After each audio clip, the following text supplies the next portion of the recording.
PAP.fr, première plateforme immobilière sans commission, présente Sud Radio, on parle immo. Votre rendez-vous 100% immobilier sur Sud Radio. On espère que vous avez trouvé un logement. Si ce n'est pas encore le cas, après la rentrée, on va vous aider à en trouver un, notamment au 0826 300 300 si vous nous appelez. On va parler aujourd'hui des résidences secondaires avec Laetitia Caron de Particulier à Particulier, PAP.fr, et avec évidemment Marc Ezrati, le chef d'orchestre de cette émission. Bonjour à vous Marc. Bonjour Jean-Marie, bonjour à tous. Je le disais, dans quelques minutes, on parlera des résidences secondaires, on parlera aussi de tout votre achat immobilier quotidien. Vous nous appelez toujours au 0826 300 300 pour nous poser vos questions et pour que nos spécialistes y répondent. Mais tout de suite, on commence l'émission par le journal.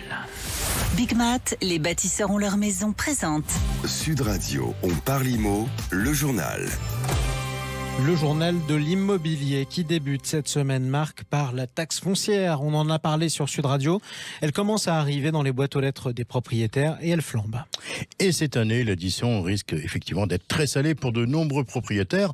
En cause, la revalorisation des valeurs locatives qui servent de base dans le calcul de la taxe foncière. Elles ont augmenté cette année de 3,4%.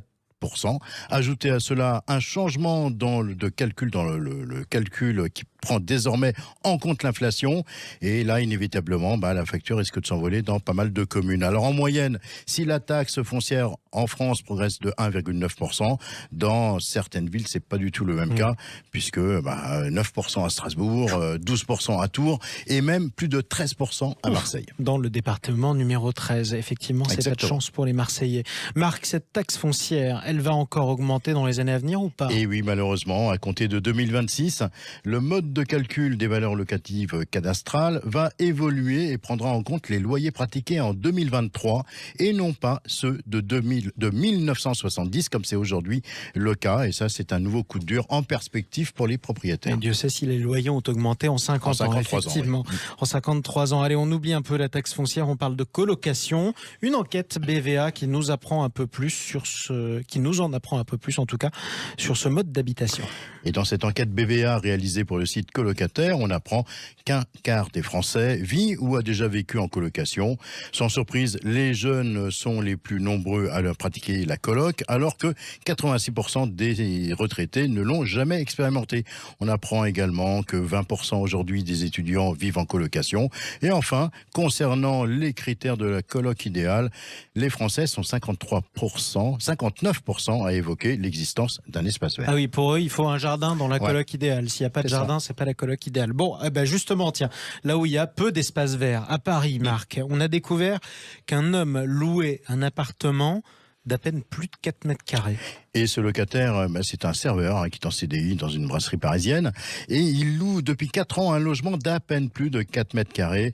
Alors, évidemment, une surface qui ne correspond pas du tout aux normes de location d'un logement. C'est-à-dire que c'est interdit de louer. C'est interdit, Un bien pour être loué doit être décent, il doit avoir une superficie habitable d'au moins 9 mètres carrés et une hauteur sous plafond de 2,20 mètres. Alors il y aurait quand même, d'après la mairie de Paris, plus de 60 000 chambres de bonne et logements de 8 mètres carrés et malheureusement une grande partie d'entre eux, une partie en tout cas d'entre eux, seraient loués. Sauf que là c'est même pas une chambre, c'est un bac à douche. En tout cas on continue ce journal Marc avec une autre histoire, elle est pas banale, c'est une histoire de relation entre propriétaires et locataires.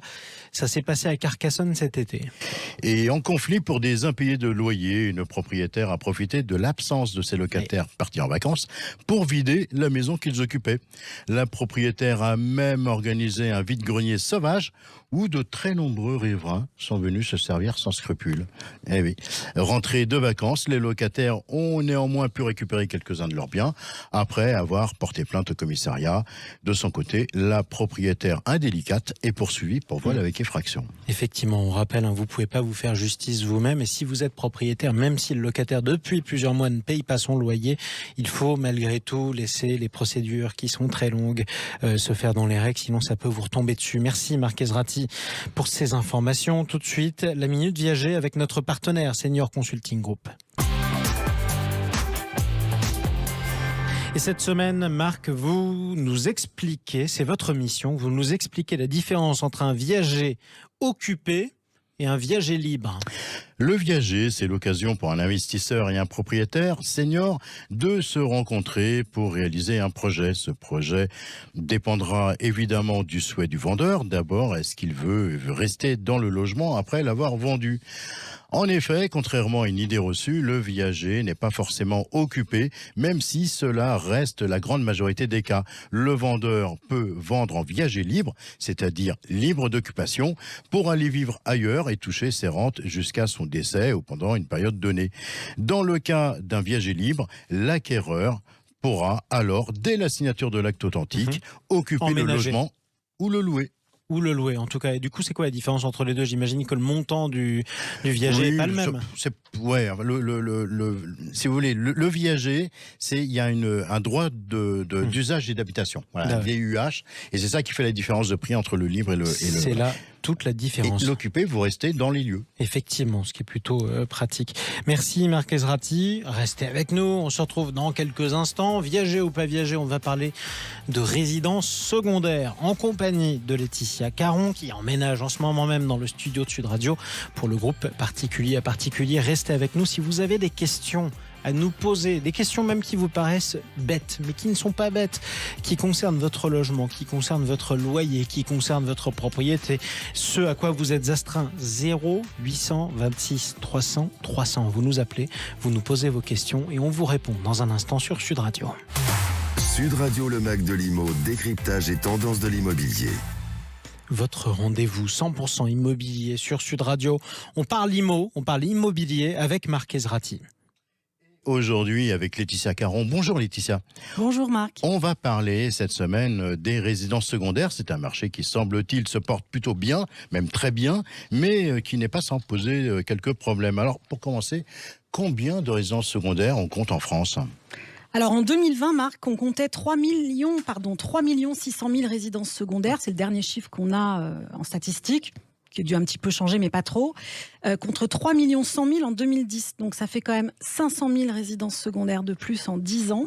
Ça représente 10% du parc de logement, c'est loin d'être négligeable. Et surtout, comme c'est boosté, ça a été beaucoup boosté par la crise sanitaire, les résidences secondaires, avec beaucoup de Français qui ont envie d'aller acheter des choses au vert, on pense que ça pourrait augmenter et assez rapidement atteindre les 4 millions. Ce sont des résidences qui sont concentrés plutôt pour la plupart à la montagne et à la mer, par exemple, et ça pose dans certaines villes quelques problèmes. Une ville comme Cabourg, par exemple, aujourd'hui, c'est 80% de résidences secondaires, c'est pareil au Touquet, Arcachon, c'est 60%. En d'autres termes, on sort des vacances scolaires, il n'y a plus personne. Ah, c'est ça. Mais c'est un des problèmes, c'est-à-dire que ça fait des villes qui, hors vacances scolaires, sont vides et un peu fantomatique. Et donc, ça a un impact, évidemment, sur les habitants. Alors, effectivement, ces chiffres, ils sont impressionnants. Est-ce que c'est ce qui explique, selon vous, les actions qui sont menées contre les résidences secondaires dans certaines régions ? Par exemple, au Pays Basque, on a vu cet été des agences immobilières prises pour cible. C'est clair que le développement de ces résidences secondaires, ça a un vrai impact pour les locaux, puisque les prix augmentent, le pouvoir d'achat des personnes qui achètent des résidences secondaires est très souvent bien supérieur aux locaux, notamment parce que ce sont des urbains où les salaires sont souvent plus élevés. En plus, ils ont la possibilité de rentabiliser le bien par la location touristique. Donc tout ça fait augmenter le prix de l'immobilier, et donc les locaux doivent finir par quitter les villes, ce qui évidemment est très embêtant pour eux. Et en plus, on l'a dit, comme les villes ne sont pas occupées une grande partie de l'année, ça rend vraiment le résultat très pénible. Alors du coup, Laetitia, c'est quoi la solution pour éviter que les locaux ne subissent l'envolée des prix et le manque de logements ? Est-ce qu'on doit par exemple créer plus de logements ? Alors, on pourrait imaginer en construire, par exemple, mais d'abord, dans les zones concernées, je l'ai dit, mer, montagne, souvent les terrains sont chers. Et puis, c'est pas parce qu'on construit des maisons qu'elles ne vont pas être occupées en tant que résidence secondaire. Donc, ça règle pas forcément le problème. Vient s'ajouter à ça la problématique d'artificialisation des sols. On a un certain nombre de réglementations aujourd'hui, la pénurie des matériaux. Bref, on voit bien que la construction, c'est pas forcément la solution. Il y a une autre solution, et qui est peut-être la seule solution, c'est la régulation. Il y a deux options pour réguler. Soit on régule le marché des résidences secondaires, soit on régule le marché de la location touristique, qui est lui-même en grande partie responsable, on l'a vu, de l'explosion des prix. La majorité des villes en Europe sont confrontées à ce problème. On n'est pas les seuls. Il y a beaucoup de villes en Europe, Barcelone, Lisbonne, Vienne, Amsterdam, on peut en citer d'autres. Et la plupart de ces villes ont fait le choix de réguler la location touristique. Alors, comment elles font ces villes ? Alors, ça varie un peu selon les villes, mais en gros, pour la plupart des villes, ce qu'il faut, c'est demander une autorisation pour louer en location touristique. Certaines villes acceptent un certain nombre de nuits sans autorisation. Par exemple, à Amsterdam, vous avez le droit de louer jusqu'à 30 nuits sans autorisation. À Paris, c'est 120 nuits en comparaison. Et le but, c'est que les résidences principales seules puissent être mises en location quand le propriétaire ne l'occupe pas. Et que, en revanche, il n'y ait moins de biens loués en location touristique à l'année. Et ça marche, ces mesures ? Alors, c'est un peu tôt pour en juger. À Paris, on peut dire que ça n'a pas l'air de très bien marcher, puisque pendant le Covid, on l'a vu, c'est vrai qu'il y a beaucoup de logements qui sont revenus sur le marché de la location classique. C'était lié au fait qu'il n'y avait pas de touristes. Donc, les propriétaires, évidemment, ils ont remis en location sur le marché classique. Mais là, maintenant que les touristes sont revenus, les logements, ils sont disparus, ils sont repartis. Les propriétaires ont repris la location touristique. Faut vraiment avoir en tête... Et on ne peut pas que condamner les propriétaires. La location touristique, elle est moins contraignante et elle est plus rentable. Donc évidemment, si c'est pas régulé, on peut être tenté de faire de la location touristique. Donc réguler, ça peut marcher, mais il faut aussi mettre des moyens pour contrôler. À Barcelone, par exemple, il y a 100 contrôleurs. C'est ce qui fait que ça marche. Alors justement, vous avez dit tout à l'heure qu'on pouvait réguler le marché des locations saisonnières, touristiques, ou plus directement le marché des résidences secondaires. Mais qu'est-ce que vous entendez par là ? Comment ? Il pourrait y avoir aussi des solutions pour limiter le nombre de résidences secondaires, qu'elles soient louées ou pas d'ailleurs. En gros, alors il y a plusieurs solutions. Il y en a une qui est assez communément évoquée, c'est de taxer. En France, on est un pays où on taxe beaucoup. Mais il y a aussi d'autres solutions et on pourrait imaginer par exemple créer un usage de résidence secondaire comme il existe aujourd'hui, un usage habitation ou un usage commerce. Et donc l'intérêt en créant un usage résidence secondaire ou tourisme, eh bien ça empêcherait que des résidences principales deviennent des résidences secondaires. Et selon vous, ça changerait quoi ? Ça permettrait aux mairies de gérer le taux de résidence secondaire comme elles gèrent le taux de commerce. Par exemple, à Biarritz, on a cité un exemple tout à l'heure, la mairie pourrait décider que le taux de résidence secondaire ne peut pas excéder 25%. Et donc tous les biens en résidence principale devraient être vendus en résidence principale. Et si les biens actuellement en résidence secondaire sont hors quota, alors ils devraient être revendus en résidence principale et il serait interdit à ceux qui les achètent d'en faire une résidence secondaire, au même titre qu'il est interdit de transformer aujourd'hui un commerce en logement directement. Et du coup, avec ce schéma-là, les prix de l'immobilier, ils pourraient arrêter de s'envoler ? Ce serait probablement l'autre intérêt de créer un nouveau type d'usage, c'est que ça séparerait les marchés et donc ça pourrait avoir en effet un impact sur les prix. Aujourd'hui, par exemple, on ne compare pas les prix de commerce au prix des logements parce que ce sont des marchés différents. Donc de la même manière, peut-être que le prix des résidences secondaires s'envolerait, mais cela serait sans impact sur le prix des résidences principales, qui serait un marché différent. Ça empêcherait le tourisme d'avoir un impact sur l'immobilier. Et du coup, si des militants du Pays Basque nous écoutent, je les invite à soutenir cette mesure plutôt que d'en vouloir aux agents, parce que les agents ne sont pas responsables. On aura entendu quelqu'un de PAP défendre les agents immobiliers. C'est fair play. Bravo. Et donc tout ça, c'est des bonnes idées. On va continuer à en parler tout au long de la saison. C'est un sujet brûlant et on en reparlera encore. Évidemment, surtout qu'en plus, on a beaucoup de gens qui nous écoutent sur Sud Radio, notamment du côté du Pays Basque ou dans les Pyrénées-Atlantiques, mais aussi en Corse, du côté de Corté, où il y a une vraie crise du logement. On parle souvent de ce sujet comme si c'était un antagonisme entre les touristes et les locaux. C'est aussi parce qu'ils ont du mal à se loger, les jeunes, ça coûte cher et ils n'en trouvent pas. Donc bref, continuez à nous appeler. 0826 300 300, vous avez de nombreuses questions. C'est la rentrée étudiante en ce moment et du coup, c'est la course pour trouver des logements étudiants. C'est aussi un moment où vous avez pas mal de questions à vous poser quand vous renouvelez votre bail. 0826 300 300. On parle IMO jusqu'à 10h sur Sud Radio. On se retrouve dans un instant. PAP.fr, première plateforme immobilière sans commission présente. Sud Radio, on parle IMO. Votre rendez-vous 100% immobilier. On est ensemble jusqu'à 10h sur Sud Radio avec Marc Ezrati, avec Laetitia Caron du groupe PAP. On parle de votre logement. C'est la rentrée. Tiens, c'est aussi la rentrée des étudiants. Vous cherchez des logements, que vous soyez à Toulouse, que vous soyez à Marseille, à Bordeaux ou même à Lille, comme Alexandre qui nous appelle au 0826 300 300. Bonjour Alexandre.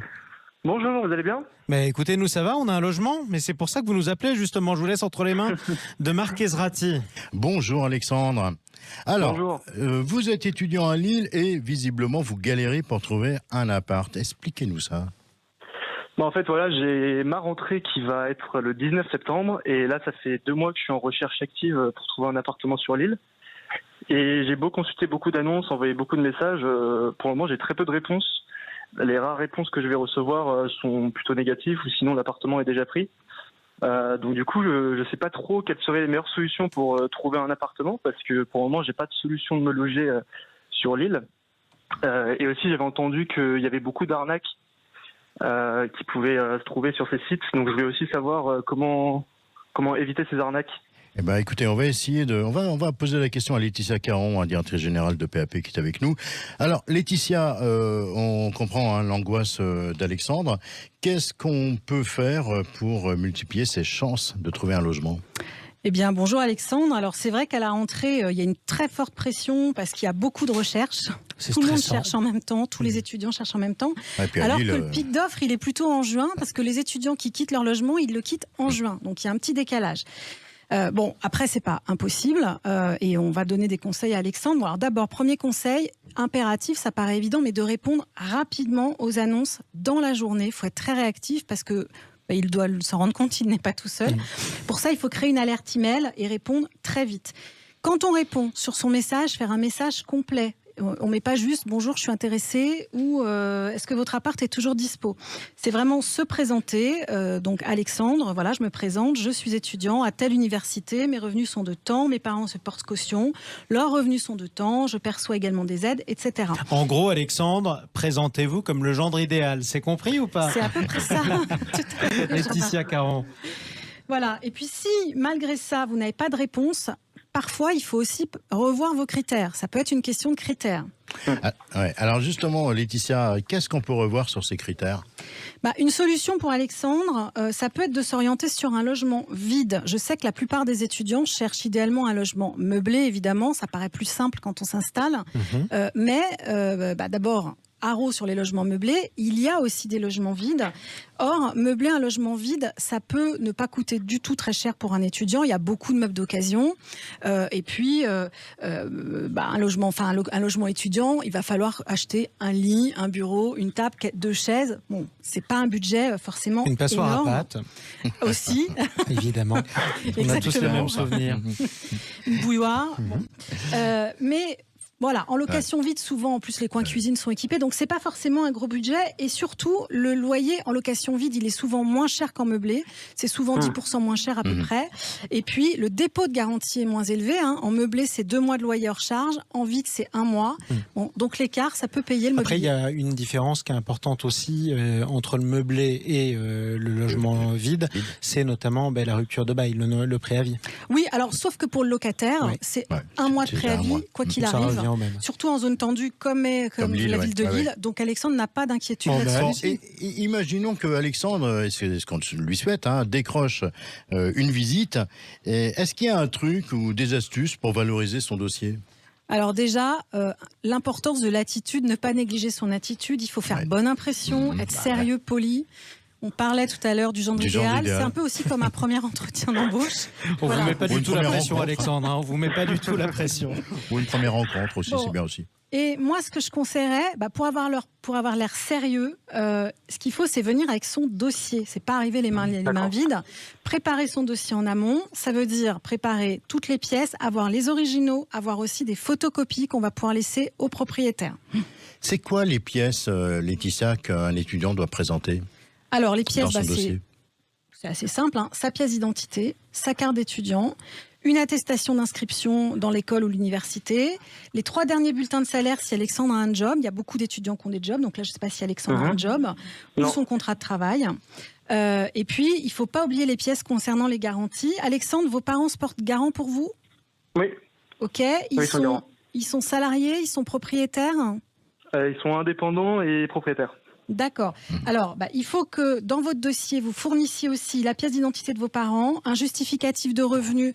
Donc, pour des parents indépendants, vous fournissez l'avis d'imposition. Et puis, un justificatif de domicile. Donc, idéalement, quand ils sont propriétaires, vous donnez la taxe foncière. D'accord. Alors, Laetitia, l'autre question que Alexandre nous posait tout à l'heure, c'est le risque de se faire arnaquer. Est-ce qu'il a raison de s'inquiéter ? Alors, je ne vais pas vous dire le contraire, il a raison de s'en inquiéter. C'est vrai qu'il y a pas mal d'arnaques sur beaucoup de sites d'annonces, malheureusement. Après, il faut être prudent, il ne faut pas devenir parano. Il faut déjà faire attention aux plateformes. En gros, pour faire simple, si n'importe qui peut diffuser une offre sans contrôle et qu'il y a juste un algorithme qui contrôle, il y a un risque d'arnaque. Donc, il faut être vigilant sur un certain nombre de sites. Il y a une astuce simple que moi je recommande beaucoup, qui est accessible vraiment à tous, pour faire une vérification rapide, c'est de vérifier les photos. Alors comment on fait ? On va sur la recherche Google à partir d'une photo, ça se fait sur un ordinateur. Et si cette photo, on la trouve sur un autre appart dans une autre ville, par exemple là, Alexandre, si vous trouvez la photo dans sur un studio à Paris 17e, c'est sûr à 100% que c'est une arnaque. Et vous verrez que les arnaqueurs, ils s'embêtent pas, ils utilisent quand même beaucoup les mêmes photos. Et ça arrive beaucoup plus souvent que Exactement. je pense. Exactement. Et puis il y a une autre règle à respecter, c'est de ne jamais envoyer d'argent ou ses pièces, son dossier, par mail avant d'avoir visité le logement. On n'envoie rien avant. Alexandre, est-ce que la réponse de Laetitia Caron vous rassure ? Franchement, oui, là, je ne connaissais pas toutes ces techniques. Voilà. Par rapport aux arnaques, je vais quand même être beaucoup et pour plus la vigilant. photo, c'est que sur ordinateur, Google. C'est pas sur l'application, c'est pas sur le portable, je crois. Non, sur ordi, ouais. Ok. Tiens, en un mot tout cas, d'ailleurs, merci Alexandre, parce beaucoup. qu'on vous a pas encore posé la question, mais vous cherchez quoi comme type de logement ? Tiens, des fois qu'un propriétaire nous écoute sur Sud Radio depuis Lille en DAB+. Voilà, je suis en recherche avec 2 colocataires dans l'appartement non meublé sur l'île centre, si Plutôt possible. dans le centre-ville, pas loin de la Grand Place. C'est un coin magnifique. Vous avez Et raté de la la soif. Et oui, alors aussi avec C'est à côté modération. de- On est désolé pour vous, mon cher Alexandre, vous avez raté la braderie, mais vous en vivrez d'autres du côté de Lille. Bon courage, bonne chance. Merci beaucoup en tout cas pour vos conseils. Et courage, tenez-nous Alexandre. au courant, au 0826 300 300. Et vous tous qui nous écoutez, qui êtes dans le même cas que Alexandre, vous nous appelez 0826 300 300. Alors, Laetitia, on a finalement relativement peu de temps, mais on a quand même pas mal de monde qui nous envoie des messages. Tiens, par exemple, Sébastien, il nous demande si c'est vrai, on avait parlé un petit peu la semaine dernière, si c'est vrai qu'il doit verser 220 € de droits d'auteur à la SACEM en tant que propriétaire d'un logement touristique. Alors oui, Marc, c'est absurde, mais c'est vrai. Enfin... C'est vrai si la SACEM lui réclame. Mais en tout cas, si elle lui réclame, il devra s'acquitter d'une taxe annuelle au titre du droit d'auteur, dont le montant est très précisément de 222,91 €. Ce montant, il est calculé sur la base de 2 € par jour et équivaut à 110 jours de location par an. Et pour être redevable de cette taxe, malheureusement, il suffit que le logement loué dispose d'une télévision. Si Sébastien refuse, et je lui déconseille de refuser, parce qu'il s'expose à une amende qui peut aller quand même jusqu'à 300 000 €. Au mieux payer les 222 €, même si c'est agaçant. Oui, c'est complètement fou cette histoire de la SACEM. Merci Laetitia. Merci à vous et puis bon week-end. Tiens, et bonne chance à Alexandre dans sa chasse à l'appartement. On lui offre ce livre chez Bréal, Studiorama, la location étudiante, 50 questions essentielles. C'est publié, c'est écrit par David Laval. C'est un cadeau pour vous, Alexandre. Restez en ligne, vous qui êtes encore au standard de Sud Radio 0826 300 300. Merci à vous. Merci à vous, Marc Ezrati également. Oui, et on va passer au coup de cœur. On passe au coup de cœur. Sud Radio, on parle IMO, les biens coup de cœur. Vous sont présentés par Préto, l'expert en ligne du crédit immobilier. Simulez combien vous pouvez emprunter sur Préto.fr. Laetitia, c'est l'heure du coup de cœur. On part où ce matin ? Alors, cette semaine, je vous emmène en banlieue parisienne, Marc, dans la commune de Chelles. Pour situer Chelles, c'est à une quinzaine de kilomètres à vol d'oiseau de Paris. C'est dans le département de la Seine-et-Marne, donc à l'est. C'est une commune qui est très bien desservie par les transports en commun, ce qui permet de rejoindre Paris, gare de l'Est, en 15 à 20 minutes en train, donc c'est assez rapide. Et on a aussi l'autoroute A4 et l'autoroute A104 qui est pas très loin du tout de Chelles. Alors, c'est un appartement ou une maison que vous nous proposez ? C'est une maison, c'est une très jolie maison des années 30 en pierre de Meulière. C'est une véritable carte postale du pavillon de banlieue. Et ça ferait vraiment un super décor de cinéma. C'est une maison qui a été récemment refaite avec une jolie jolie déco, soignée, qui conserve en même temps les éléments d'origine. Il y a une cheminée en marbre dans le séjour, il y a des carreaux de ciment d'époque dans l'entrée. Bref, ça manque vraiment pas de charme et il n'y a plus qu'à poser ses meubles, c'est très sympa. Oui, on a vu ça sur les photos. Elle fait quelle taille cette maison ? Elle fait 100 mètres carrés, il y a 5 pièces, dont 3 chambres. C'est idéal pour une famille. Et il y a bien entendu un jardin qui fait 360 mètres carrés. Oui, c'est pas c'est pas mal. négligeable. Ouais. Ça, c'est la coloc idéale dont on parlait en début Exactement. d'émission, par Exactement. exemple. Le prix de cette maison ? 397 000 €, ça fait 3 970 € du mètre carré, sachant que nous sommes au centre-ville de Chelles. C'est tout à fait conforme à ce qu'on observe habituellement sur le marché, et parfois même pour des biens en moins bon état, avec beaucoup moins de charme. Donc vraiment, c'est un bon petit coup de cœur. C'est pas mal. Ouais. Moi, j'y vais. Merci beaucoup Laetitia Caron, DG de PAP.fr. On vous retrouvera avec grand plaisir la semaine prochaine. On continue notre tour de France ce matin. On part à Montpellier et on va rejoindre Audrey Mulat, elle est directrice du réseau immobilier Évidence. Bonjour Audrey. Bonjour Marc. Alors, à Montpellier, qu'est-ce que vous avez de beau à nous proposer ? Allez, je vais vous emmener dans un quartier très prisé de Montpellier. On va aller dans le quartier Port-Marianne, qui est idéalement placé à Montpellier. Alors, qu'est-ce qu'on y trouve à Port-Marianne ? Alors là, nous, notre bien coup de cœur, cette semaine, c'est un appartement T3, au cœur de ce quartier, qui donne vraiment sur le parc de ce quartier, donc avec une très très belle vue, un très bel environnement. Et on est donc sur un appartement avec 2 chambres et une terrasse agréable. Et le DPE, il est comment, la classe énergétique Le diagnostic, on le de rappelle à chaque performance fois. énergétique. Voilà. On est sur une construction de 2015, donc on a un diagnostic énergétique En C, qui je est pense. bon. Ouais. Voilà, B en électricité et A en gaz. Ah, formidable. D'accord, le prix de ce bien ? Alors là, on est sur un appartement qui est mis en vente actuellement à 327 050 €. C'est très précis. Oui, ça c'est plutôt un bon prix. Merci beaucoup Audrey Mulat, directrice du réseau Avec Évidence. plaisir. Et je vous retrouverai la semaine prochaine d'ailleurs. Bonne semaine à vous. fait.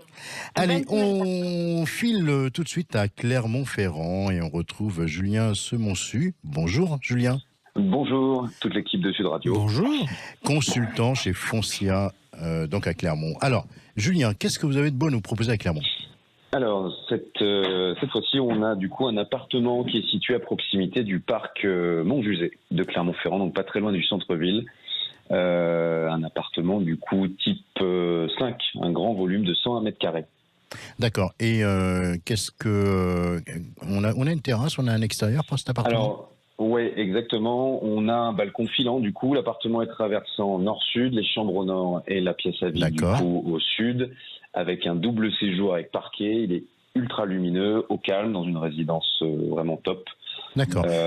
Voilà. Et le diagnostic de performance énergétique ?